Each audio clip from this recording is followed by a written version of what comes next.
네, 케이스 제 것도 한번 해보겠습니다. 네, 저는 정형외과 전문의이자 또 손을 조금 더 공부해서 손 수술에도 관심이 많은 수부외과 세부 전문의입니다. 손가락에도 뭐 수술을 많이 하나 싶은데 손도 병이 많겠죠. 우리가 하루 종일 손을 사용하지 않는 때가 없잖아요. 뭐 밥 먹고 씻고 뭐 물건을 만지고 뭐 컴퓨터도 해야 되고 손이 많이 사용하죠. 손에는 관절염도 좀 생겨요. 젊으신 분들은 잘 모르겠지만 이제 뭐 이 집안일을 많이 하신 어머니라든지 이럴 때 관절염이 많이 생기는데 보통의 경우는 뭐 약을 먹기도 하고 여러 가지 치료를 하다가 이제 그런 분들 중에 손가락이 좀 휘는 분들이 있어요. 손끝이 반듯해야 되는데 얘가 손이 끝이 이제 휘기 시작해요. 보통 그러면은 병원에 당연히 가겠죠. 가는데 그럼 대부분은 이런 말을 듣습니다. 약을 먹어봅시다. 주사를 좀 맞아봅시다. 물리치료, 파라핀도 한번 해봅시다. 더 아파지거나 변형이 진행이 되면 방법이 별로 없습니다. 라고 하면서 그냥 지내라고도 많이 하죠. 예, 근데 제가 그랬던 것 같아요. 그런 분들이 이제 성모일병원에 옵니다. 그러면 이제 치료를 좀 해야겠죠. 방법도 많이 제가 말씀드려야 될 것 같고 오늘 그런 분들이 있습니다. 몇 분 좀 보여드릴게요. 컨퍼런스에서. 이분은 나이는 77세세요. 77세인데 엄지손가락인데요. 아유, 심한. 네, 봐도 그냥 좀 이상해 보이죠. 확대 조금 해볼게요. 많이 아프죠. 원래 손가락이 이렇게 제가 선을 좀 그어볼게요. 그럼 이렇게 좀 반듯반듯하게 이렇게 가야 되잖아요. 손가락이 이렇게 재보면 이 세 개는 좀 괜찮아요.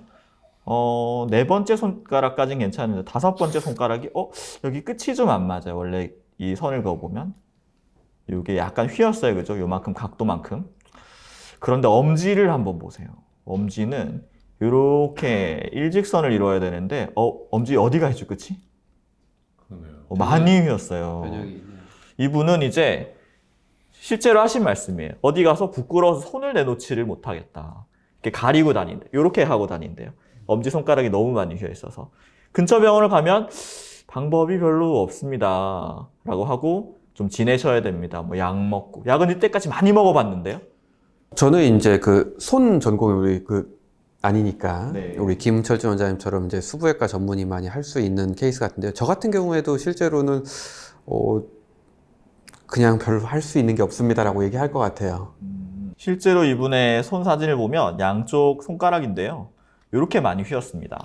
예, 끝이 보면 이렇게 일직선을 이루어야 되는데 옆으로 많이 휘었어요. 실제로 물건 잡기도 좀 어려워하세요. 이렇게 되면 완전히 관절이 잡히겠죠. 빠졌네요. 저분이 김철준 원장님을 잘 찾아갔네요. 어떻게 알고 오셨는지 또 오셨어요 보면. 그러니까. 예. 의사를 누구를 만나냐도 정말 중요한 거니까. 그러면 이제 어떻게 치료를 했느냐? 결론은 이제 뼈를 조금 손을 좀 봐야 됩니다. 관절이 이렇게 있는데 이 관절을 이미 많이 굳었어요. 그러면 손을 관절을 조금씩 살살살살 좀 다듬습니다. 깎아내고 다듬고 그냥 놔두지 않고 이제 고정술을 좀 해야 돼요. 고정술이라는 건 어떻게 하냐면 그 부위를 좀 깎아내고 이렇게 위치를 좀 바로 잡고요. 뼈를 좀 깎아내고 그냥 있으면 고정이 되지 않으니까 나사못을 하나 넣어놔요. 이렇게. 근데 이 나사못은 빼지 않아도 되는 나사못이에요. 이렇게 넣어두면 뼈들이 좀 유합이 됩니다. 이게 뼈들도 한 뼈가 되면 이제 통증도 덜해지고 괜찮아지죠. 이렇게 지금은 좀 빈 공간이 보이지만 나중에 시간이 많이 지나고 마지막 사진을 좀 보면 뼈들이 이제 좀 유합이 되면서 일직선도 빠져졌네요. 유지를 하고 그 다음에 아까 처음 사진과는 좀 다르게 뼈가 좀 차는 모습이 좀 보이죠. 여기에 비교를 좀 직접적으로 한번 해보면 좀 비어있던 공간이 있었어요. 여기에 이렇게 뼈를 좀 깎아내고 비어있던 공간에 이렇게 나사못을 넣어두니까 나중에 시간이 좀 지나면서 이렇게 뼈가 좀 차면서 한 뼈가 됩니다. 그러면서 손이 이뻐지고 통증도 없어지고 좀 괜찮아져요. 외래 보다 보면 이제 손가락 휘신 분들이 많이 있기는 한데 이런 방법이 있군요. 네, 아주 이뻐집니다. 이쁜 것도 이쁜 거지만 일단 통증이 없어져서 네. 괜찮을 것 같아요. 이분은 두 가지를 같이 호소하고 오셨어요. 아프기도 아픕니다. 뭐 뼈가 저렇게 휘어지면 아플 수밖에 없죠. 멀쩡하던 뼈가 휘어지니까. 두 번째는 모양도 틀어지고 기능상의 문제도 좀 생기겠죠.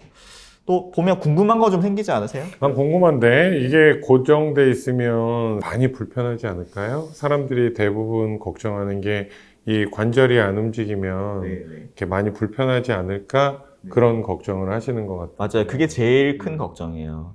이걸 보고 나면 자, 손은 똑바라지고 이뻐지고 좋은데 손가락이 안 구부러지는 거 아닌가요? 라고 하는데 맞습니다. 이게 고정을 해놓은 부위는 움직이지 않아요. 정말로 끝이 고정이 돼 있어요. 다 붙어버렸기 때문에. 하지만 손가락 이렇게 보세요. 관절이 많아요. 손목부터 해서 여기도 움직이고 중간 관절도 있고 끝 관절도 있습니다. 그래서 이렇게 쥐고 피고 쥐고 펴고 할 수 있는데 이것들이 끝이 고정되더라도 기능상의 문제는 사실 거의 없다고 보셔도 됩니다. 주먹을 이렇게 말아쥐고 다니는 사람은 없어요. 다 끝마디가 오히려 고정되고 나머지 관절로 움직이면 오히려 힘이 좀 좋아집니다. 아프지 않고 이 모양이 똑바르게 변하면서 더 물건을 쥐는 능력이 오히려 좀 더 이전에 비해서 좋아집니다. 그래서 이 수술들은 많은 수에 있어서 큰 만족감을 좀 주는 수술이에요. 자, 이거는 낫고 난 뒤의 사진인데요. 얼마 되지 않아서 조금 부어있긴 하지만 손이 굉장히 똑바르게 변했죠. 이 정도만 돼도 환자분은 너무 좋아하세요. 이제 손을 좀 안 가리고 내놓고 다녀도 다닐 수 되겠네. 있다. 어디 가서 난 부끄럽지 않다.